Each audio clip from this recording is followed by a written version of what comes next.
The Angolan War of Independence began as an uprising against forced cotton cultivation and became a multi-faction struggle for the control of Portugal's overseas province of Angola. The war started in February 1961 and ended in April 1974 after a successful military coup in Portugal that toppled a long-standing authoritarian Portugal regime known as Estado Novo. On April 25, 1974, the new rulers in Lisbon sought to rid the country of its costly colonial empire. The impending independence of one of those colonies, Angola, led to the Angolan Civil War that grew into a Cold War competition. The Angola crisis of 1974 to 1975 ultimately contributed to stirring relationships between the U.S. and the Soviet Union. At the Berlin Conference, when Africa was carved up among the European powers, Portugal kept Angola. After World War II, political movements began to demand more rights and independence, but Portugal refused and fighting broke out.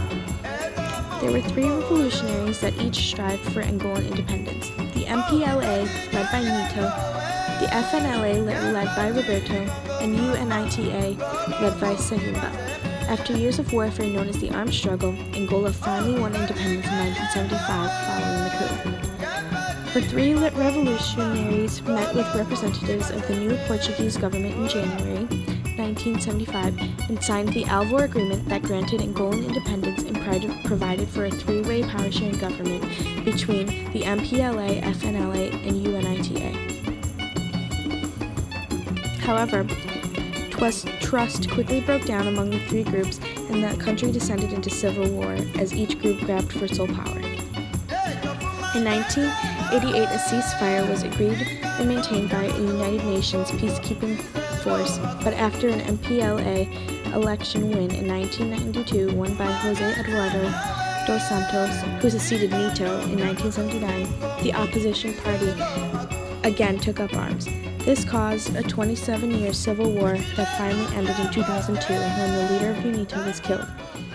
By the time peace was declared in 2002, around 1.5 million people had been killed and more than 4 million forced to flee their homes. The crisis in Angola developed into a Cold War battleground as the superpowers and their allies delivered military assistance to their preferred clients.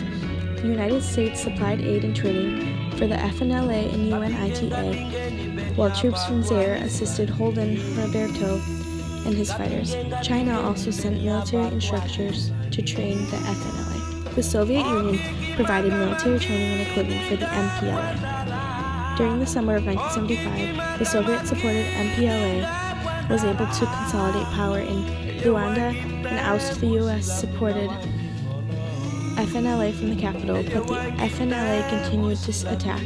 The remaining Portuguese troops failed to stem the violence.